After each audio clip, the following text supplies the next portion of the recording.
If you're a person who can turn up on time with a firm handshake, who is genuinely competent, who doesn't lie to anybody, you're going to be fine. You're never going to starve. You're always going to be able to make good money if you're a genuinely honest, hardworking person. I've never met a honest, hardworking person who will be there at 9 a.m. like you asked him to be, who completely fails. So I think a lot of people who are still out here failing, they have a bunch of excuses. And yeah, we talk about how hard it is, and it's true. But if you're genuinely about it and you can find somebody with that star factor and align yourself to them, I think you can make money no matter who you are. I think you have to make God happy. Let's imagine God is a man. If I'm a man and I have 10 people who work for me or 10 children, my favorite one is going to be the one who does the things that I know or who acts in a way that I am happy with, right? So if I had 10 children and they're all acting different ways, my favorite one's gonna be the one that adheres to the rules and adheres to the tenets that I've set out. If I say you should act this way and you do act that way, then he's gonna be my favorite child. I'm God's favorite because I act true to God. And I act true to God because I know I'm genuinely a good person. I know I'm a good person. I know I live with a pure heart. The reason I'm God's favorite is because I'm out here doing exactly the things I said earlier in this stream. I wake up, I'm on time with a firm handshake. I stick to my word. I work hard. I give my best to everything I do. I'm honest. That's all it takes to be God's favorite. I just don't do bad shit to people who I love and care about. The most disgusting thing, the thing that God is most unhappy with, is treachery. Because treachery, the reason it is so frowned upon in the Bible and the Quran throughout all of history, traitors were hated the most and had the most heinous and disgusting punishments, is because treachery can't be stopped. I'm a big, dangerous man. If I see my enemy on the street, I'm going to know what's going to happen. I'm going to be ready for it. If Wallace decides to sideswipe me, I'm f***ed. Treachery will take out anybody. I sit here and look at every decision I make, and I genuinely sit and think I am being analyzed and I'm being watched by another power. Is this going to benefit me in the long run? That's why I don't do bad shit. So I'm God's favorite because I act in a way that God looks at me and he's proud of me. God looks at me and goes, I made men to be X, and Andrew's doing what he's supposed to do. Andrew's trying to become the strongest, richest, most important, most competent version of himself. He's trying to educate and inspire other men to do the exact same thing. I like Andrew. Look at this other man I made. He's a fat piece. He's playing video games and smoking weed. I don't like his ass. That's why he's unlucky. I'm lucky. God loves me. If I got a car crash, which is never gonna happen, it's never happened in my life, there's no way God let me die. He'd be like, nah, not Tate. Come on, bro, get up. That's just how it is. Because I've done too much good. You're God's favorite because you decide to be. You have to show him that you're out here doing the things you're supposed to do. Did God create man for you to sit on your ass and be lazy? Did God create man for you to be weak? Is that why he made you? If you think it is, then you could sit there and suffer the consequence of being a lazy, being unlucky your entire life. But if you understand that that's not why he made you, that's not why you're here. So you have a duty, a masculine imperative to be the best possible version of yourself, then God's going to be happy with you. That's how it works. Yeah. People decide to be honest. Nobody is destined to be anything they don't decide themselves to be. If you're truly uncomfortable with something, you can't exist there. When I was a pawn, I did my job to the best of my ability, but let's change it. When I was a brokey, I knew I was a brokey. Trust me, I knew very well I was a brokey. My life reflected it, as did my bank balance. But I was uncomfortable in it to a position where I couldn't sleep at night.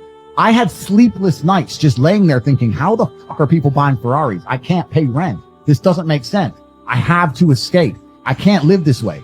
If you're genuinely uncomfortable, if I set you on fire, you're going to stand up. You're going to move. If I set you on fire and you're chilling, then you can't say that the fire's burning. The people who are broke, and they have been broke for years and years and years, and they're still sleeping in late playing video games, are comfortable enough being broke to stay broke. I couldn't be comfortable in that position. If you put me in a position, I'm so desperately uncomfortable, we can change it from money to something else. If I was morbidly obese, it wouldn't last long. I'm telling you now. With me, I couldn't do it. I couldn't look at myself in the mirror. I'd be mad at myself. I'd be angry. I'd be self-conscious. I'd fix it. The person who's been morbidly obese for 10 years and goes, I'm trying, you ain't trying. You are very comfortable and very happy to be who you are. Facts. So anybody who's a pawn is comfortable and happy being a pawn. Otherwise, they wouldn't be one anymore. They'd at least have moved up. People say, I don't have motivation. I never had motivation. I had a burning desire to fix my life. I didn't need to wake up and get I didn't have to watch YouTube to want to make money. I was like, I wanted money. Like, I didn't need YouTube to tell me, bro, you're broke. You have to look in the mirror and decide who you really are. When's the last time you've looked in the mirror, looked yourself in the eyes and say, am I really who I think I am? Am I really who I say I am? Or am I full of shit? Am I repeating the shit I hear on YouTube and the things I hear in the rap movies? Am I really that guy? Am I really a gangster? If he really pointed a gun in my face, am I really going to tell him to get? Am I really a tough guy? What have I been through? How many times have I actually tested myself? Am I actually about it? You need to look in the mirror and understand who you truly are. Because if you're truly the man you think you are, you're going to become that guy. I say all the time about the best thing about being a man is you can build yourself to be whoever you want to be. When I didn't have shit, I knew I wanted to be a big, dangerous kickboxing guy with the fastest car, a big ass compound with armed guards. I knew what I wanted, and here it is. Some people message me saying, "Hey, my family's not supportive of what I want to do, and my family don't believe I should try and do this, or my family thinks I should go down this route." And my answer has been pretty generic so far, but it seems to be effective. I think the number one thing that especially parents are worried about when they see their children is they don't like the idea of seeing them be lazy. So I had people message me, go, "I don't want to go to college. My parents want me to go to college." I say, well, have you sat down with your parents and explained to them what you're going to do with all those years instead? Have you sat there and said, look, I'm not going to go to college. Here's what I am doing. 6 hours a day doing this, 2 hours a day doing this, 1 hour a day in the gym. Plus next year, I'll be doing this apprenticeship. I'll do this certification. I'll be able to go here and do this.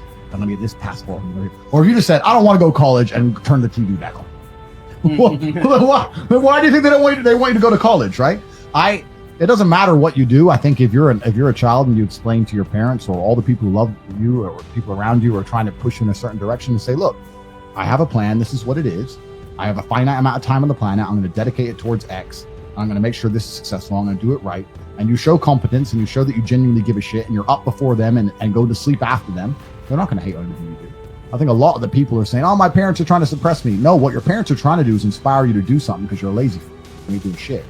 And I completely understand that if you have a teenage son sitting around smoking weed, you want to send his ass to college. Like, what else is he going to let him do? Sit there and smoke weed?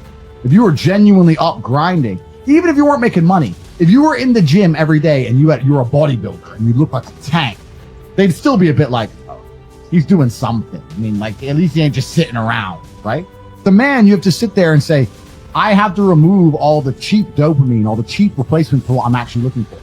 I said this to Tristan the other day. The reason I don't play video games is not because I'm not a video game, because they look fun as fuck. I see these video game videos and I'm like, that looks bad at what grenades. Call of Duty.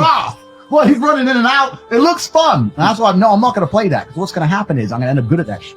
If I'm me. And I'm going to end up spending so many hours becoming good at something and believing that it matters when it doesn't. If I want to feel dopamine for being a badass, I'm going to do it the old school, hardest way. Bench press. That's not as fun, right? But at least, if I really want to beat, me and Tristan have our own personal bench records in the house. I'm going to try and beat Tristan's record. And you have to stop chasing all the cheap dopamine, the cheap bullshit, and go back to the hard shit. Nobody is going to come to your bed, drag you out of bed, drag you to a job, force you to work hard, and go and buy you a Ferrari. Nobody is going to do that for you. You are never going to have any of the things you want if you do not get them yourself.